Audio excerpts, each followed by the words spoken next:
So we are talking about The Battle for SkyArk, which is a 2015 science fiction movie that really wants to be like a young adult franchise, you can tell. So this one is written and directed by Simon Hung, which I believe is his first feature. And basically, it's a kind of, in your typical kind of young adult fashion, it's a kind of a futuristic setting. It's after some kind of catastrophe, basically, the populace of Earth have kind of relocated to a large space station up in the sky, obviously called SkyArk, but they kind of send people down, including a bunch of children, essentially to live on the planet's surface, where there's these kind of like mutant creatures, basically, which have obviously been descended from humans, and it focuses on one young man as he is prophesized to kind of be the hero and all of that, and he joins up with this kind of group of kids to fight the monsters.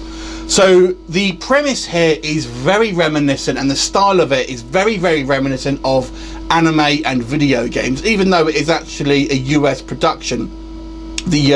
Especially the kind of the actual look of the actual characters themselves, they're very, very inspired by Final Fantasy type games of impractical armor. The hair is in kind of like, you know, all perfectly done and very kind of anime-esque, and all these kids basically look very kind of well nourished and things like that. So it's an interesting film in this one because it's clearly aimed at a younger audience, although it does have some adult themes here. So this really puts it in a bit of a pickle, because the way this film is acted and kind of the feel of it is very young. It's obviously playing to a young audience.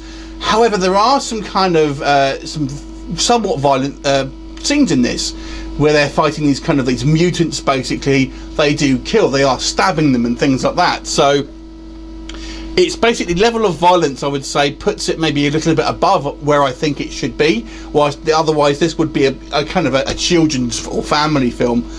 So on the plus side of this film, like I said, there are some good visual flourishes here. The actual it's a relatively low budget film, but I think they do a decent enough job here with some of the effects. The SkyArk looks very good, although despite the title, there's not actually a battle for SkyArk at all.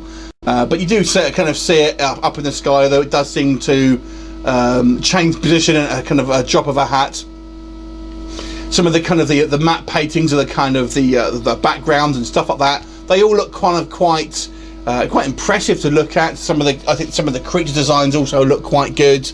And if you are looking for a film with style over substance, then this may be for you, because like I said, some of the kind of the costuming here is very much straight out of a kind of role-playing game, kind of anime, and the actual almost the way the story tells this kind of group of young heroes going on a quest basically is very reminiscent of a role-playing game.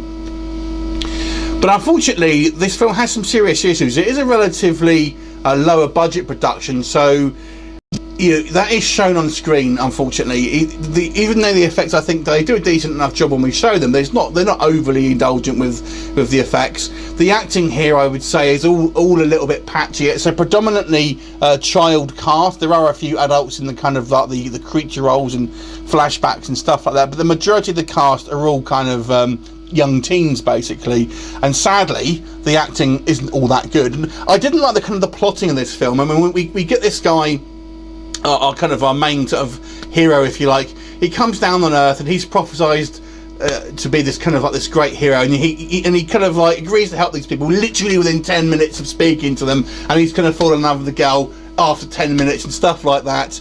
And then kind of it goes on one of the typical kind of things that we see in movies, that the hero's having to have a bit of self-doubt. He's kind of proven that he's not the kind of the be-all and end-all that everyone thinks he is, and of course he has to pick himself up and carry on forward. It's very kind of typical cliche stuff that we've seen obviously many times before. And the actual, when you stop and think about it, there's not actually a lot of plot here.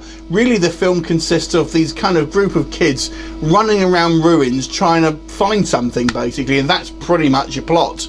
The actual battle for SkyArk in the title, but there's nothing. I mean, there's nothing. It's not there at all. So I don't know if this is intended to be the first film of many. I don't know. It does kind of set up that there is a kind of a larger world here.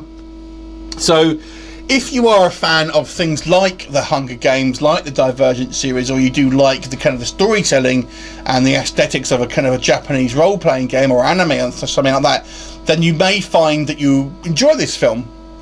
But I have to say, if you want to kind of scratch a little bit beneath the surface here and want a little bit more meat on your bones, a little bit more kind of plotting, character development, because everyone here is just a kind of cliche, unfortunately.